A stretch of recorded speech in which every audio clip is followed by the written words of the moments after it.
அனைவர் மீதும் இறைவனுடைய சாந்தி அன்பும் உண்டாவதாக. இன்னைக்கு உலகத்திலேயே எமர்ஜென்சி பீரியட் அப்படின்னு சொல்லி அறிவிப்பு செஞ்சுருக்காங்க WHO தலைவர் தெத்தோனம் ஆண்ட்ரோஸ். என்ன சொல்கிறாங்கன்னா, இப்போ ஆப்பிரிக்காவினுடைய மிகப்பெரிய ஒரு நாடு தான் காங்கோ. அந்த நாட்டில் இருந்து மங்கி ஃபாக்ஸ், அதாவது குரங்கு அம்மை என்ற ஒரு நோய் பரவிக்கிட்டு இருக்கு. அதனால நீங்கள் மக்கள் விழிப்புடன் இருக்கணும் அப்படிங்கிற ஒரு தகவலை சொல்லியிருக்கிறாங்க. இது முதல் தடவையா அப்படின்னு கேட்டிங்கன்னா இல்லை, 1970 வாக்குலையும் இந்த மங்கி ஃபாக்ஸ் நோய் வந்திருக்கு அங்கே காங்கோவில்.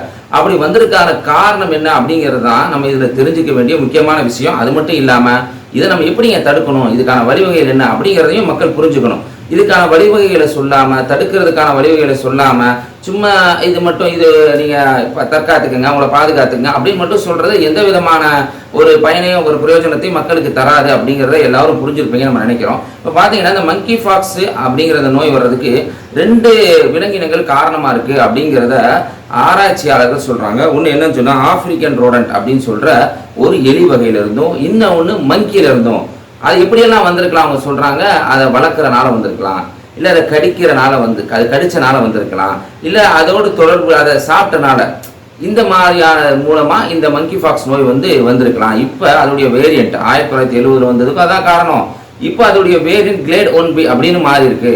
அப்போ அதோடைய வேரியண்ட் கூட இதனால் பார்த்தீங்கன்னா காங்கோவில் 547 பேர் இறந்து போயிருக்கிறாங்க அப்படிங்கிற நிலையை சொல்லி WHO என்ன சொல்கிறாங்கன்னா, வேர்ல்டுக்கே ஒரு அசாதாரணமான சூழ்நிலை இருக்கீங்க, நீங்கள் உங்களுக்கு எச்சரிக்கையை கொடுக்குறோம் அப்படிங்கிற செய்தியை சொல்லியிருக்கிறாங்க. சரி, இப்போ இதை நம்ம பார்த்தது என்னென்னா, எதனால இந்த நோய் வந்துச்சு அப்படிங்கிற செய்தி வந்தால் என்னென்ன தாக்கத்தை ஏற்படுது அப்படின்னு தெரிஞ்சுக்கணும். இதனால் ரொம்ப பீரியடை தேவையில்லை, அதுக்காக நம்ம முன்னெச்சரிக்கை இல்லாமலும் இருக்கக்கூடாது அப்படிங்கிறதையும் நம்ம புரிஞ்சுக்கணும். அப்போ என்னென்னலாம் ஏற்படும்னா, அது காய்ச்சல், முதுகு வலி, அதோடு சேர்ந்து சிராய்ப்புகள், தோலில் சிராய்ப்புகள், இது மாதிரிலாம் ஏற்படும். அது மாதிரி எந்தெந்த பகுதிகளெலாம் பாதிப்பு ஏற்படுத்தினா வாயில் ஏற்படுத்தும். பிரைவிடம், அதாவது நம்முடைய பிரைவேட் பார்ட் இருக்கு இல்லையா, அங்கே பாதிப்பு ஏற்படுத்தும்.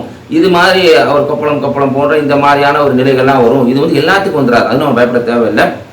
ரொம்ப ஃபீவர் அதிகமாக இருக்கிறவங்களுக்கு இந்த மாதிரி வரும். அதாவது பாதிப்பினுடைய அதிகபட்ச நிலை யார் இருக்கிறாங்களோ அவங்களுக்கு தான் வரும் அப்படிங்கிற செய்தி அவங்க சொல்லியிருக்கிறாங்க. அது மாதிரி இப்போ நம்ம காய்ச்சல் பார்ப்போம்ல, சாதாரண காய்ச்சல், ஹெவி ஃபீவர் அப்படிலாம் பார்ப்போமா இல்லையா, அது மாதிரி ஹெவியாக இருக்கவங்களுக்கு இது வரும். சரி, இது எப்படி எல்லாம் பரவுது அப்படிங்கிறத பற்றி சொல்கிறப்ப அவங்க உடல் உறவு அப்படி பொதுவாக சொல்கிறாங்க. அது இப்போ எப்படி காங்கோல இருந்துச்சு என்ன இது நம்மளுக்கு தெரியலை. பொதுவாக உடலுறவு அப்படிங்கிற செய்தியை சொல்கிறாங்க. மனைவியோடு இது மாதிரி செய்து கொள்வது அந்த பேண்டமிக் இல்லாத காலத்தில் ஒரு பிரச்சனை கிடையாது. ஆனால் இவங்க பொதுவாக சொல்லியிருக்கிறதுலேருந்து நம்மளுக்கு ஒரு செய்தி புரிஞ்சுக்க முடியுது. என்னென்னா, ஒருவேளை அங்கே அப்படி இருந்திருக்கலாமோ அப்படின்னு நம்மளுக்கு நினைக்க தோணுது. இறைவன் அனைத்தையும் அறியக்கூடியவனாக இருக்கிறான். அப்போ இதன் மூலியமாகவும், அப்புறம் தோள்கள் மூலமாக உரசிக்கொள்வதனாலையும், சுவாச காற்று மூலியமாகவும், கண்கள் வழியாக, காது வழியாக, எப்படி கொரோனா காலத்தில் அந்த வைரஸ் வந்துச்சோ அது மாதிரி இதிலும் பரவுவதற்கான வாய்ப்பு இருக்குது அப்படிங்கிறத சொல்கிறாங்க. சரி, இந்த பரவுச்சுன்னா எவ்வளோ நாள் பாதிப்பு இருக்குன்னா, கூடுதலான தகவலை சொல்கிறாங்க. 14 நாள் முதல் 21 நாட்கள் வரை இந்த பாதிப்புகள் இருக்கும் அதிகபட்சமாக அப்படிங்கிற தகவலை சொல்லியிருக்காங்க. சரி, ஓகே, இதெல்லாம் சொல்லிவிட்டு அவங்க தீர்வு என்ன சொல்கிறாங்கன்னா, WHO என்ன சொல்கிறாங்கன்னா, இன்றைக்கி நாங்கள் 1.42 பில்லியன் டாலர் இதுக்கான நிதி ஒதுக்கீடு செஞ்சுருக்கோம். டார்க் அப்படிங்கிற ஒரு தடுப்பூசியை நான் கண்டுபிடிச்சிருக்கோம், இதை கொடுத்துருக்கோம். ஆனால் ஒன்றும் இது அங்கீகாரம் கொடுக்கல, இது ஒன்றும் R&D பண்ணி முழுவதுமாக வரல மக்கள் பயன்பாட்டுக்கு அப்படிங்கிற தகவலையும் சொல்லியிருக்கிறாங்க. இதுவெல்லாம் நம்ம அறிஞ்சு கொள்ள வேண்டிய விஷயம். இதெல்லாம் நம்ம பீதி அடைய தேவையில்லை, அதே சமயம் நம்ம எச்சரிக்கையோடு இருக்கணும் அப்படிங்கிறதாங்க இதை நம்ம தெரிஞ்சு கொள்ள வேண்டிய முக்கியமான விஷயம். ஏன்னா இஸ்லாம் இதற்கு ரொம்ப ஒரு அழகான ஒரு வழிகாட்டுதலை செஞ்சுருக்கு. என்னன்னா, கொள்ளை நோய் பரவக்கூடிய இடத்துல இருந்து நீங்கள் வந்துருச்சுன்னு சொன்ன அந்த ஊரில் அங்கேருந்து நீங்கள் வெளியில் போகாதீங்க. வந்துருச்சுன்னு சொன்ன அந்த ஊருக்கு நீங்கள் வெளியில் போய் மக்களுக்கு பரப்பிடாதீங்க. அப்படியே அந்த ஊரில் இருக்குதுன்னா அதுக்காக பீதி அடைஞ்சு பயம் அடைஞ்சு ஐயோ என்னடா அப்படின்னு நினைக்காதீங்க. பொறுமை காருங்க, இறைவன் இடத்துலேருந்து வந்தது அப்படின்னு ஏற்றுக்கங்க. எப்படி பொறுமை காத்தீங்கன்னு சொன்னால் அது உங்களுக்கு இறைவனிடமிருந்து வழங்கப்பட்ட ஒரு அருளாக அமைஞ்சு விடுது அப்படின்னு இஸ்லாம் சொல்லுது. அதே மாதிரி எப்படி தற்காத்துக்கணுங்கிறத இஸ்லாம் சொல்லுது. நபிகள் நாயகம் ஸல்லல்லாஹு அலைஹி வஸல்லம் சொல்கிறாங்க. புகாரி என்ற நபி மொழி தொகுப்பில் 5777 செய்தியாக பதிவு செய்யப்பட்டிருக்கு. என்னன்னா, நீங்கள் வெங்குஷ்டம் இந்த மாதிரி நோய்களில் பாதிக்கப்பட்டு விரண்டு ஓடுங்க அப்படின்னு ரசூலுல்லாஹ் சொல்கிறாங்க. இப்போ விரண்டு ஓடுங்க என்ன அர்த்தம்? தற்காப்பை பற்றி இந்த இடத்துல சொல்லுது. இந்த மாதிரி நோய் வந்துருச்சா அவனுக்கு வந்துடக்கூடாது, நீங்கள் உன்னை தற்காத்துக்க அப்படிங்கிறத சொல்லுது. அப்போ நோயாளிகளை விட்டு எல்லாரும் வறண்டு ஓடணுமா, மருத்துவர்கள்லாம் வறண்டு ஓடணுமா, இஸ்லாம் அதை தான் சொல்லுதா அப்படின்னு கேட்டிங்கன்னா அப்படி இல்லை. ஏன்னா போர்க்களங்களில் போய் நபிகள் நாயகம் ஸல்லல்லாஹு அலைஹி வஸல்லம் அவர்கள் மனைவியும் அனஸ் ரலியல்லாஹு என்று சொல்லப்படக்கூடிய ஒரு நபித்தோழருடைய தாயும் போர்க்களங்களில் போய் டாக்டராக பணிபுரிஞ்சு அடிபட்ட போர்க்களங்களில் அந்த போராளிகளுக்கெல்லாம் மருத்துவம் செஞ்சுருக்கிறாங்க அப்படிங்கிற செய்தியும் பார்க்க முடியுது. அப்போ டாக்டராக இருக்கவங்களாம் விரண்டு விட தேவையில்ல, பொதுமக்கள் வந்து இதுலேருந்து பாதுகாப்பாக இருக்கணும் அப்படிங்கிற செய்தியை இஸ்லாம் சொல்லுது. இஸ்லாம் சொல்லக்கூடிய இன்னொரு செய்தி என்னன்னா, இறைவனை அஞ்சுறதுக்கு அப்புறம் நீங்கள் கேட்குறது ஆரோக்கியத்தை அதிகமாக கேளுங்க.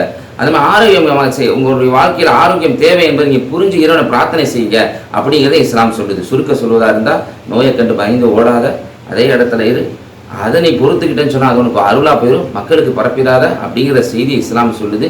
அதே சமயம் WHO நம்ம சொல்லக்கூடிய தகவல் என்னன்னா, இது மாதிரி விலங்கு இனங்களை ரொம்ப சர்வசாதாரணமாக மக்கள் வளர்க்குறாங்க. நாய் இதே மாதிரி வளர்க்குறாங்க. நாய் வந்து வீட்டில் வளர்க்குற ஒரு பிராணியே இல்லைன்னு சொல்லி பல மருத்துவர்கள், ஸ்ரீதேவி போன்ற பல மருத்துவர்கள் சொல்கிறாங்க. அதனால் ரேபிஸ் நோய் வருது, மக்கள் பாதிக்கப்படுறாங்க அப்படிங்கிற செய்தி அவங்க சொல்கிறாங்க. அதுமாதிரி குரங்குகள் இந்த மாதிரியான பிராணிகள்கிட்ட வந்து ஆப்பிரிக்கன் ரோடென்ட் இந்த மாதிரி பிராணிகள்கிட்ட போய் நெருக்கமாக பழகிறது, அதோடைய கடியை வாங்குறது, இதுவெல்லாம் நோய் பரவுவதுக்கு காரணமாக இருக்குது அப்படிங்கிறத WHO புரிஞ்சுக்கணும். தடுப்பூசி மட்டும் தீர்வு இல்லை, மக்கள் சாப்பிட்ற பழக்க வழக்கங்கள், அவங்களோட பழகிற பழக்க வழக்கங்கள், இதெல்லாம் நோய் கட்டுப்பாட்டு முறை இருக்கிறது அப்படின்னு புரிஞ்சு WHO இதை வந்து தீர்வாக சொல்லணும். இப்போ நாளைக்கு இன்னொரு நோய் வருமே வந்தால் எப்படி அதை தடுக்க போகிறீங்க, எப்படி தடுப்பீங்க?